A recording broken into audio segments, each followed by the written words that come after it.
atin po mga kalalakihan ang tugtugin. Sa katauhan po naman, Mr. Edmond Insigne. Siya po ang magdadala sa tugtugin. Kasama po tayong lahat ng kalalakihan. Binata, may asawa, ay dapat tumagita sa ating tugtugan. So, sige, isang magandang tugtugin para kay Mr. Insigne Edmond.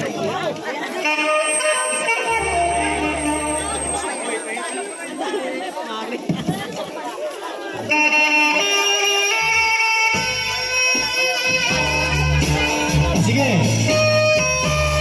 Para po sa Mr. Insigne Edmond, kasama po tayo lahat ng kalalakihan. Nandiyan ay naman po at tumagita sa ating tugtugan.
Maraming salamat po sa lahat na magsasayaw. At patuloy pa rin po tayo sa ating pong ginaganap na kasiyahan sa gabi nito. Ang susunod po ng tugtugin ay para pa rin sa ating pong mga kalalakihan. Sa paunga po ng ating pong dalawang katulong, ng ating pong imbitadong MC, walang iba kundi si Mr. Ador Ingreso at si Mr. Willer Tulaylay. Sa inyong dalawa ang pangunguna, kasama po tayong lahat ng kalalakihan.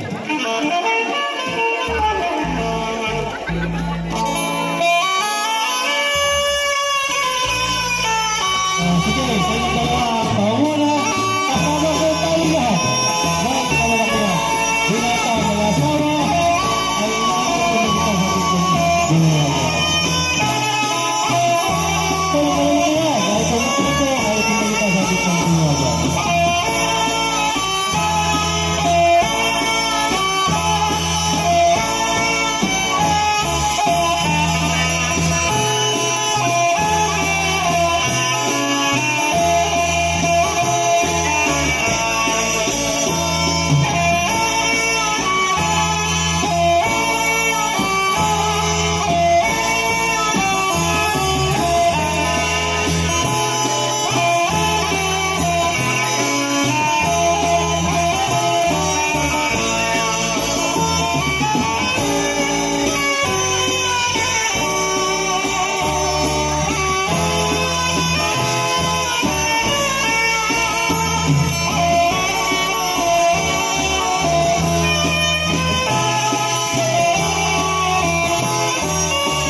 Oh. Maraming salamat po sa inyong lahat. At hindi pa nga po tapos yung ating pong nasa mesa. Kaya patuloy po tayo sa ating pong ginaganap na kasiyahan. Subalit ito po ay para mas sa ating pong mga kababayan. Ang magdadala po dito ay ang ating dalawang mutya. Sa gabing ito, walang iba kundi si Chaplor Villanueva at Kang Daddy Tarcena. Silang dalawa ang magdadala sa tugtugin. Yan po ang ating mga bagong mutya ng ating po fiesta. Ayan. O sa inyong dalawa tugtugin, kasama po tayo yan ng kababaihan.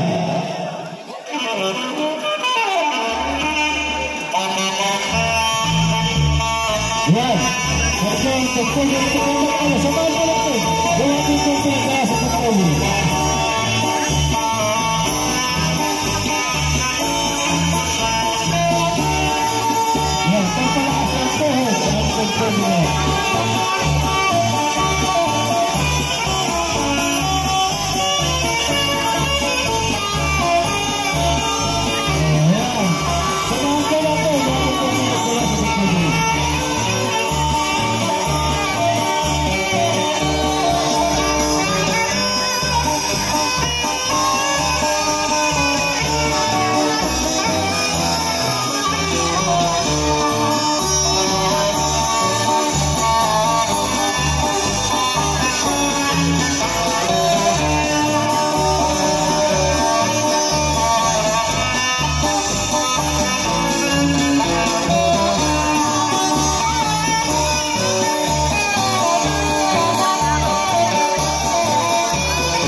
Yan.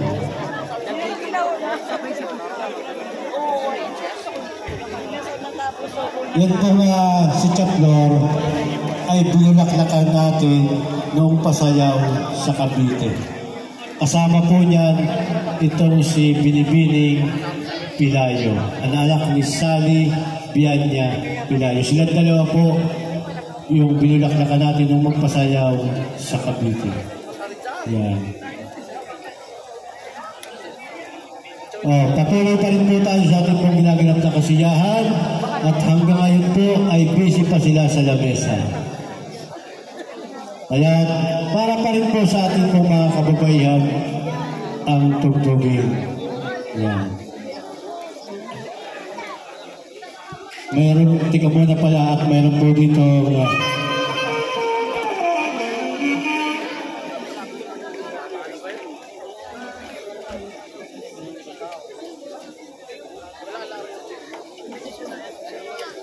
yan.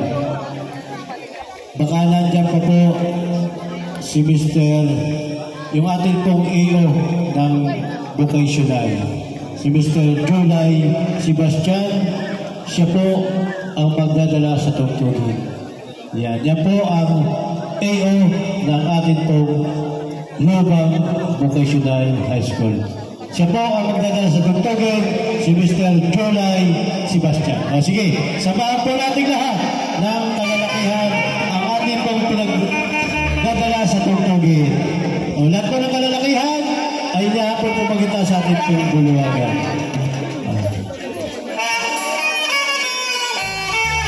Wala. Kabahan ko lang po. Ang ating pinagwala sa pagtulong. Yan po. Pati mga kababayan ay sinama na dyan. Sige, sabahan ko lang po. Mga mga kalalakihan ay kumari ay pagkakitaan ko sa ating Buluwagan.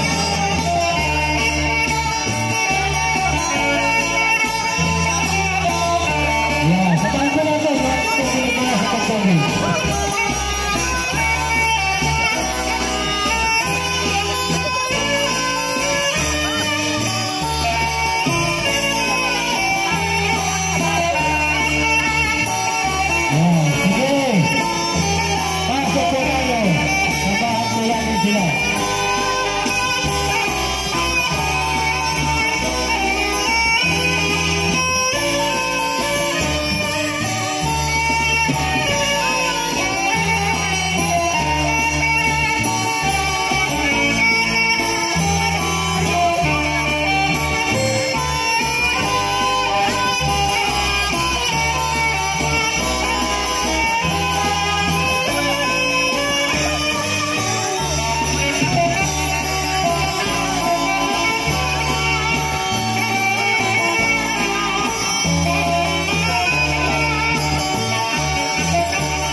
At hindi pa rin po tapos kwentahin yung ating pong nasa lamesa. Kaya isang magandang tugtugin para sa lahat. Isang cha-cha. Cha-cha naman tayo. Para sa lahat ng may kursunada sa tugtugin. Ayan. Isang cha-cha naman po para sa ating lahat. Cha-cha-cha.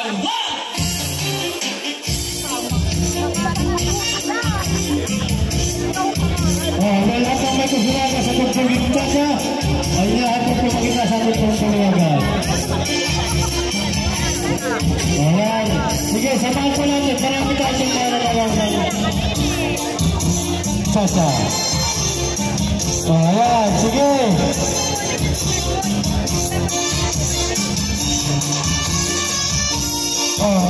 Yan po na may kusunada sa tugtugin cha-cha. Kahit po yung ating pong mga lalaki ay lahat po makita sa ating pong Buluwagan.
Section 1.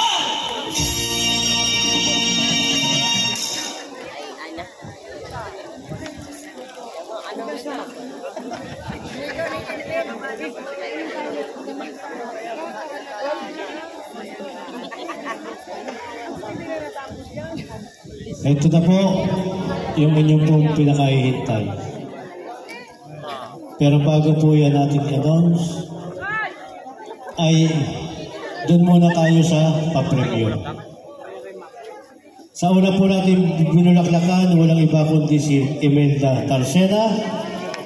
Ang naggamit po ng bulak ng pa-preview sa halagang 8,000 piso, si Mr. Chito Ingreso. Ayan. Alin din dito? Yung di pare-parehas? Ayan. Oh, Tandade. Kunin mo ito at iabot mo sa ating nagkamit. Chito. Chito Ingreso sa halagang 8,000 piso. Ayan, kahit alin dyan. Ayan. Tsaka isa. Ayan.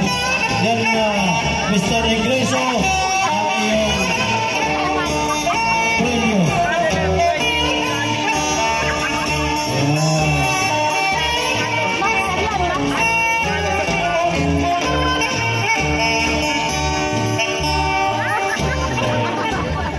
At para naman po sa ating pong sunod na binulaklakan sa katawan po ni Alessandra Nicole Isalona, ang nagkamit po ay walang iba kundi yung kanyang ama sa halagang 52,000. Yan.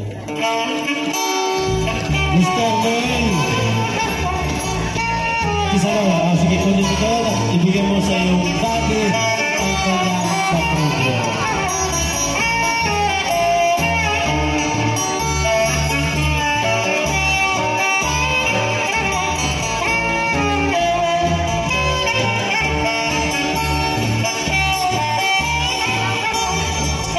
Maraming salamat po kay Mr. Noel Isalona. At para po sa ating pong pangatlong binulaklakan sa katawan ni Edralyn Shea Insigne, ang nagkamit po ay ang kanyang ama sa halagang 42,000. Yan. Mr. Insigne Edmond, tanggapin mo ang papremyo. Ayan. Ano po?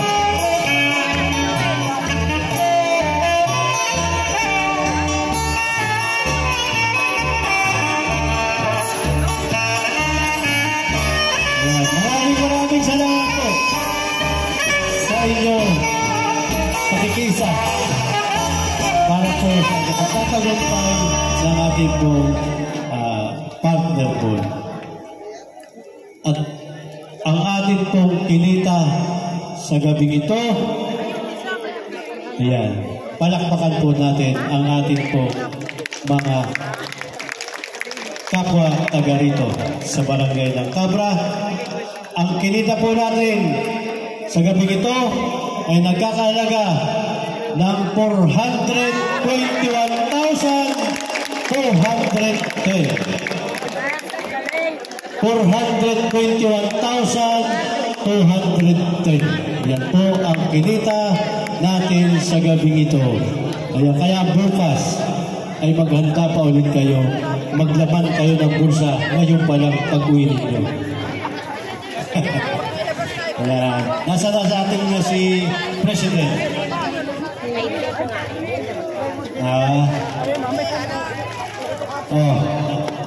Wala pa yung ating pong Presidente. Ayan. Saglit lang at mayroon po itong ating, ito na po yung ating Presidente ng Fiesta.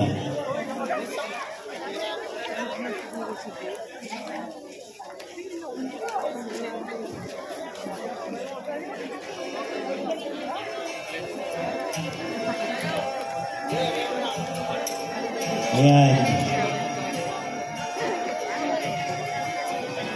Nadinig mo yung ating kinita. 421,210. Ayan. Ganyan po ang ibinigay ng ating pong mga kababayan dito sa isla ng Cabra, lalo tigit po dito sa sitio ng Libis.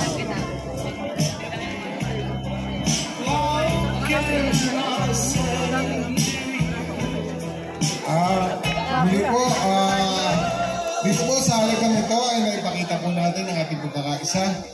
At ako po, sampu ng aming pamunuan, ng kapistahan, kasama po ang ating kabataan ay nagpapasalamat sa bawat isa sa ating kontribusyon sa gabing ito.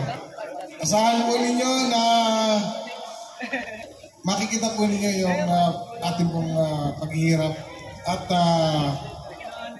naging kasayahan natin. Ito'y regular na sa atin, taon-taon na po ito. Kaya asahan po ninyo na ito po ay makikita natin sa pamamagitan ng isang proyekto. Maraming salamat po muli. Bukas po. Mas matindi po ang laban bukas. Kaya mas maaga po tayo, no? At inaasahan po natin na alas 6 ay magsisimula po tayo dahil may blessing, inauguration and unveiling of our marker. Ito po yung makikita po natin yung stage natin. Ito po yung sumisimbolo ng ating unity at saka po yung ating kung paano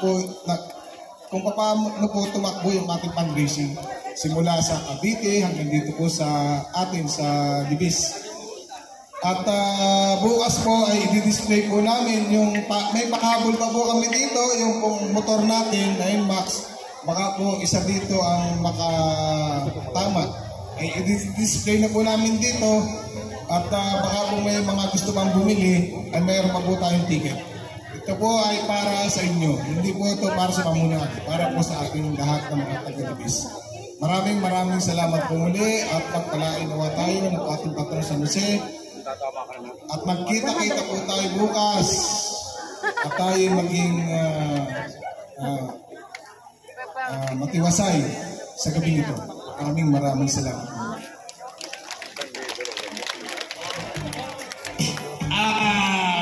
Paalala lang po para bukas. Parang bukas po ay auditorium, di ba? Ano po ang ating tradisyon, ano po ang ating kinakistan sa ating auditorium? Lahat po tayo ay nakapalda, di ba? Sana po bukas para yung ating sinimulan ay hawag mawala. Na tayo at yung ating mga lola na ating na auditorium ay di nakakagaon yan. Diba? Bawal po ang jeans. Kaya ihanda na po ninyo yung pinakamaganda ninyong nabili sa Uniqlo. Di ba? Puro nakapalda po tayo bukas. Paano naman? Lagi po tayong isang waran.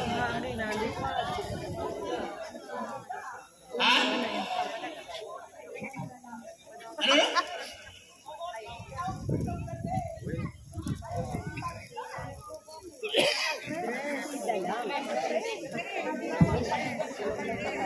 Ay, kaya nga yung, di ba tayo pinag-uusapan sa buong lubang, ang mga taga-Libis ay dress to kill. Di ba? Napakagandang tingnan kung tayo ay puro nakakapalda.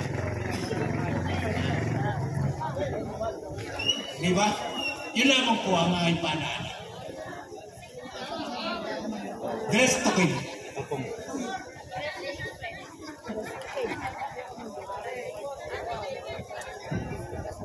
Kaya yung binili sa SM, sa Uniqlo, ihanda po ninyo bukas ng gabi.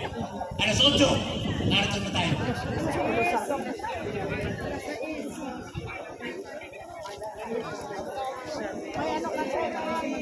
Yan.